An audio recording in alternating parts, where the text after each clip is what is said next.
Imediatamente após a parábola da ovelha perdida, Jesus contou uma segunda parábola que, à primeira vista, parece simplesmente repetir a mesma lição com imagem diferente. Mas um exame mais atento revela nuances distintas e complementares que enriquecem nossa compreensão do coração de Deus pelos perdidos. A parábola da dracma perdida, registrada exclusivamente em Lucas 15, versículo 8 a 10, muda o cenário do campo pastoral para o ambiente doméstico e do pastor masculino para uma dona de casa, revelando que o amor buscador de Deus transcende categorias de gênero e contexto. Ou qual é a mulher que, tendo 10 dracmas, se perder uma, não acende a candeia, varre a casa e a procura diligentemente até encontrá-la? Jesus novamente usou pergunta retórica baseada em experiência cotidiana. Enquanto a primeira parábola apelava para a audiência pastoral e masculina, esta falava diretamente à experiência feminina doméstica,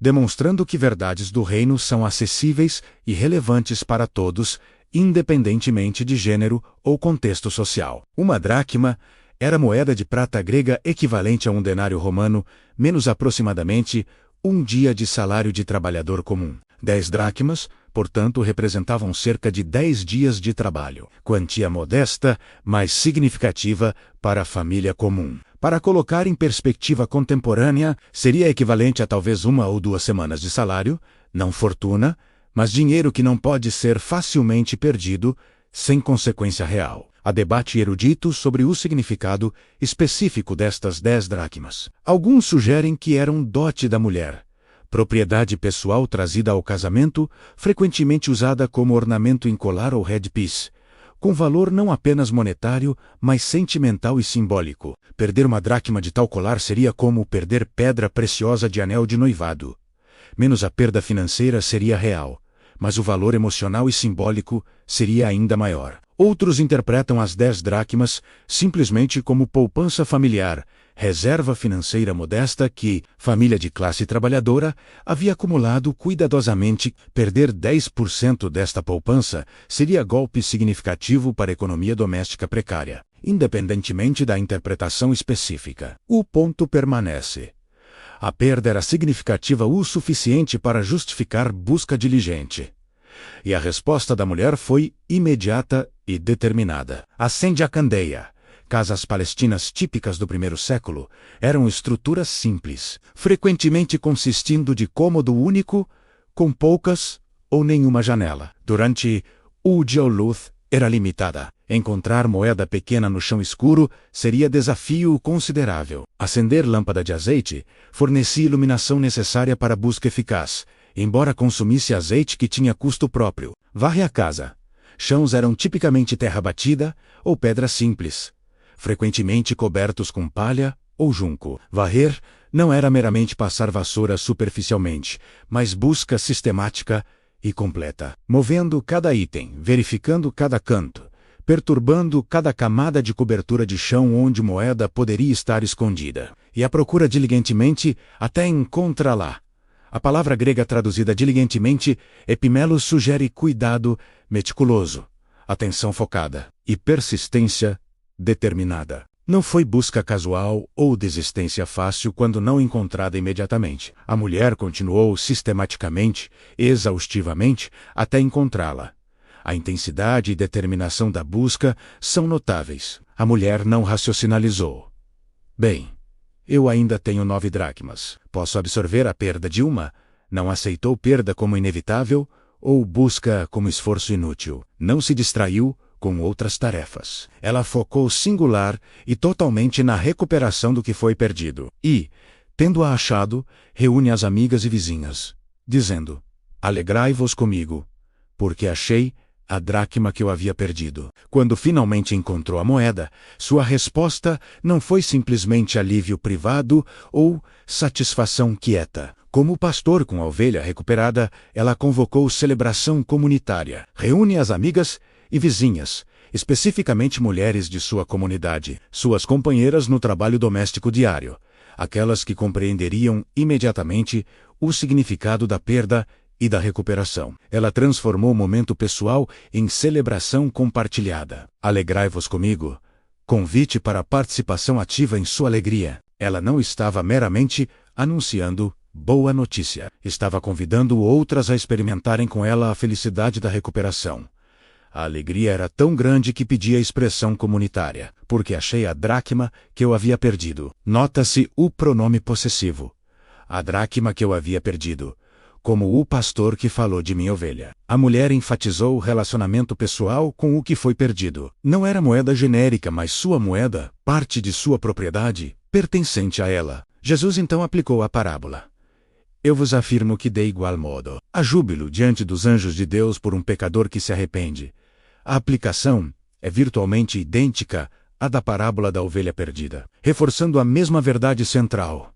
Céu se alegra quando pecadores se arrependem. Mas por que Jesus contou essencialmente a mesma parábola duas vezes, com apenas imagens diferentes? Porque as diferenças, embora sutis, adicionam dimensões importantes à nossa compreensão. Primeira diferença: contexto pastoral versus doméstico. A primeira parábola ocorre no campo aberto, ambiente de trabalho tradicionalmente masculino. A segunda ocorre em casa, esfera tradicionalmente feminina. Juntas, comunicam que o amor de Deus pelos perdidos não é limitado por categorias de gênero ou esferas de atividade. Deus busca perdidos tanto no mercado quanto em casa, tanto em contextos públicos quanto privados. Segunda diferença: ovelha versus moeda. Ovelha é criatura viva, que pode se desviar ativamente, que tem vontade própria embora limitada, que pode responder ao chamado do pastor. Moeda é objeto inanimado, completamente passivo,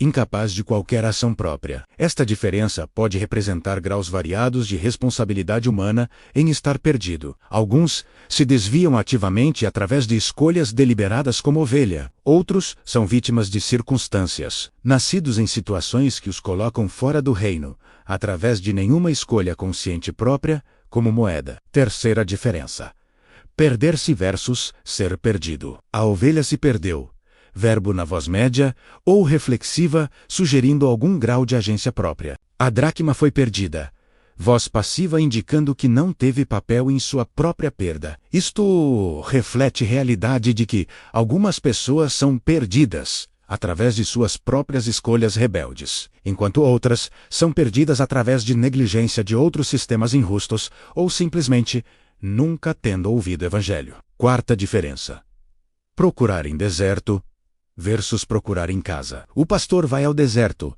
território perigoso, não familiar, possivelmente hostil. A mulher busca em sua própria casa menos ambiente familiar, controlável, seguro. Isto sugere que Deus busca perdidos tanto em contextos, obviamente, fora missões transculturais, evangelismo de rua, quanto em contextos dentro familiares não salvos, filhos desviados, membros inativos da igreja. Quinta diferença: busca ativa da ovelha versus busca passiva da moeda. A ovelha, embora perdida, pode vagar ainda mais longe. O pastor deve movimentar-se ativamente para rastreá-la.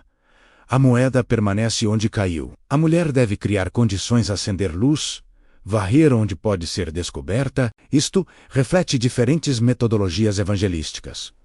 Algumas situações requerem busca ativa e evangelismo de confronto. Outras requerem criar ambiente onde verdade pode ser descoberta. Ambas as parábolas compartilham elementos cruciais: valor do que foi perdido, diligência da busca, alegria na recuperação e celebração comunitária. Juntas, pintam um quadro mais completo do coração de Deus. A parábola da dracma perdida também tem significância teológica específica, enquanto a parábola da ovelha perdida pode ser interpretada enfatizando resposta humana. A ovelha eventualmente responde ao chamado do pastor. A parábola da dracma perdida enfatiza a iniciativa divina soberana. A moeda não faz nada. Todo o trabalho é feito pela buscadora. Isto ilustra a verdade que salvação é inteiramente obra de Deus. Não cooperação sinérgica, mas graça monergística, onde Deus acende luz, varre casa e descobre aqueles que estão perdidos. A parábola também destaca o valor intrínseco de cada pessoa aos olhos de Deus, independentemente de aparente insignificância. Uma dracma parece pequena, facilmente substituível. não particularmente distinta, mas para a mulher que a possuía, era valiosa o suficiente para justificar busca exaustiva. Similarmente, cada pessoa, não importa quão pequena ou insignificante segundo padrões mundanos, tem valor imenso para Deus. Há também dimensão de meticulosidade na busca divina. A mulher não procurou casualmente ou desistiu facilmente. Ela foi sistemática, exaustiva, persistente até sucesso. Deus não é cavaleiro em busca despreocupada ou passiva dos perdidos. Ele busca diligentemente, ativamente, persistentemente. A parábola tem aplicações práticas para a igreja e crentes individuais. Se Deus se importa suficientemente com uma dracma para buscar diligentemente, quanto mais devemos valorizar cada pessoa perdida. Não podemos tratar pessoas como estatísticas ou escrever indivíduos como perdas aceitáveis. Cada um importa imensamente. Também devemos estar dispostos a investir recursos. Acender candeia custa azeite e esforço. Varrer casa é trabalho físico na busca dos perdidos. Evangelismo eficaz não é atividade sem custo ou conveniente. Requer investimento de tempo, energia, recursos e às vezes desconforto. A alegria comunal na recuperação também estabelece padrão para a igreja. Quando pecadores se arrependem, deve haver celebração genuína e comunitária. Igreja não deve ser lugar onde conversões são tratadas como rotina ou onde novos crentes são recebidos com frieza ou suspeita. Deve haver festa. A parábola da dracma perdida nos assegura que Deus busca cada pessoa perdida com diligência, cuidado e determinação. Você pode sentir-se como moeda perdida menos pequeno, insignificante, passivo, perdido através de nenhuma escolha própria. Mas você tem valor imenso para Deus. Ele acenderá a luz, varrerá a casa, procurará diligentemente até encontrá-lo. E quando o encontrar, quando você responder à sua graça com arrependimento, haverá alegria no céu. Não aceitação relutante ou tolerância grudging, mas celebração extravagante. Porque você que estava perdido foi encontrado. Você que não tinha voz ou agência foi procurado e descoberto por Deus, que valoriza você infinitamente. Para aqueles que conhecem Cristo, participe da busca. Acenda luzes da verdade. Varra através de barreiras que obscurecem Evangelho. Procure diligentemente aqueles ainda perdidos. E quando são encontrados, reúna a comunidade e celebre com alegria que reflete a alegria do próprio céu.